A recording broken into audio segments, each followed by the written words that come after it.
ఆమెకి ఏం దళితుల కల్చర్ తెలియదు.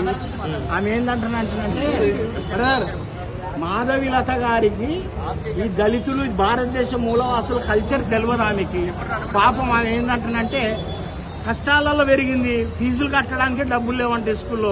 అలాంటి మీరు కోట్లకు పడగెత్తిందంటే అది ఎలా ఎత్తిందో మనకు చెప్తే, మాకు కిటికీ చెప్తే మేము కూడా హిందువులుగా అంత పైకి వస్తాం ఆమె ఇలాగా. అది మాకు కావాల్సింది. ఈ తెలంగాణ ఎవరి అమ్మ అయ్యా జాగిరి కాదు, ఇక్కడ బరాబర్ మేము ఉంటాం, మమ్మల్ని ఎవరేం చేయలేరని మార్వాడీలు చెప్తా అంటురా.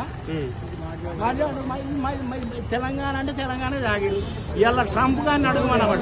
ఈ రోజు ట్రంప్ అమెరికాలో ఏం చేస్తున్నాడు అంటానంటే, అరే బాయ్ మీరు ఎక్కడికి వెళ్ళి వచ్చినటువంటి వాళ్ళ దగ్గరికి మా వాళ్ళకు ఇక్కడ ఉద్యోగాలు లేవు, ఉపాధి లేకుండా పోతున్నారు బాయ్, మీరందరూ న్యాయబద్ధంగా ఉండేటట్టు ఉండాలి, లేకపోతే వెళ్ళిపోవాలంటే అంత పెద్ద ప్రపంచాన్ని శాసించే దేశమే అంటుంది. ఇది మా తెలంగాణ భయ్, మాది. మాకు బుక్కి లేకపోతే ఏడిపోవాలి మరి. మేము మా బుక్కి పట్టేస్తుంటే మేము ఎట్లయినా అంటాం అన్నమాట. చాలా బిజినెస్ చేయడం చేతగాక ఇవన్నీ మాటలు మాట్లాడతాం. తెలంగాణ దొంగతనం చేయడం మాకు సాధగా, దోపిడీ సాయం మేము న్యాయంగా సంపాదిస్తాం కాబట్టి మేము ఇట్లా ఉంటాం.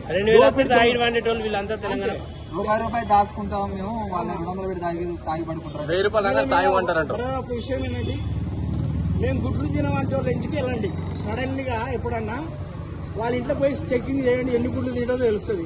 ఎంత తాగుబోతులు, వీళ్ళు ఎంత వ్యభిచారులు, వీళ్ళు ఎంత ఏమేం చేస్తారో మొత్తం అన్ని మీలాంటి వాళ్ళు పోయి తీస్తే దొరుకుతాయి. కాబట్టి ఏంటంటే వాళ్ళు దొరుకుంటున్నాం అన్ని విషయాలు. ఎందుకంటున్నంటే మేమేమంటున్నాం అంటే, గుజరాతీలో, రాజస్థాన్ లో, మార్వాడీలో నాట్ గో బ్యాక్. మీరు ఇంత పెద్దగా ఒక బిల్డింగ్ కట్టిస్తుడు, అంత పెద్దగా ఎదిగుడు, మిమ్మల్నేమో భూమిలోకి దొక్కేశారు, బలి చక్రవర్తిని దొక్కినట్టు. ఇవన్నీ కుదిరాయి. ఇప్పటి నుంచి తొక్కుడు గిక్కుడు సాధ్యమైతే అంటారా? ఏదైనా సాధ్యం సార్, మనిషి దాల్చుకుంటే సంకల్పం ఉంటే. సార్, ఎవరైతే మార్వాడి గోబ్యాక్ అని ఎవరైతే నినాదం ఎత్తుకున్నారో వీళ్ళంతా ఈ నినాదం పేరుతో కొన్ని రోజులు ఉద్యమాన్ని నడిపించి మార్వాడి దగ్గరికి డబ్బులు వసూలు చేస్తారు, బ్యాచ్ అంతా పెయిడ్ బ్యాచ్ అని చెప్పి మాట్లాడుతున్నారు. దీనికి ఏం కౌంటర్ ఇస్తారు? బ్రదర్, ఇప్పుడు ఒక కుక్కని చంపాలంటే పిచ్చి కుక్క అంటేనే చంపక బుద్ధి అవుతుంది.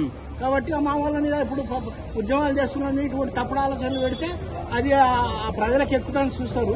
కానీ తెలంగాణ ఎప్పుడు 68లో 67లో మొదలై ఆఖరికి 16లో 14లో అప్పుడు అది ఓకే అయింది కదా, అట్నే అవుతుంది. ఇవాళ కాకుండా రేపైనా కూడా ఇది ఉద్యమం మా పిల్లల కోసం, మా భవిష్యత్తు కోసం ఇది సక్సెస్ అవుతాయని నమ్ముతున్నాం. మాస్టర్ జీ నుండి ఏదైనా పాట ఎక్స్పెక్ట్ చేయొచ్చా మార్వాడీల పైన? మార్వాడీలు ఇప్పుడు వద్దు, నన్ను రాయనే లేదు, రాష్ట్రం అరెస్ట్ చేస్తా ఉన్నారు.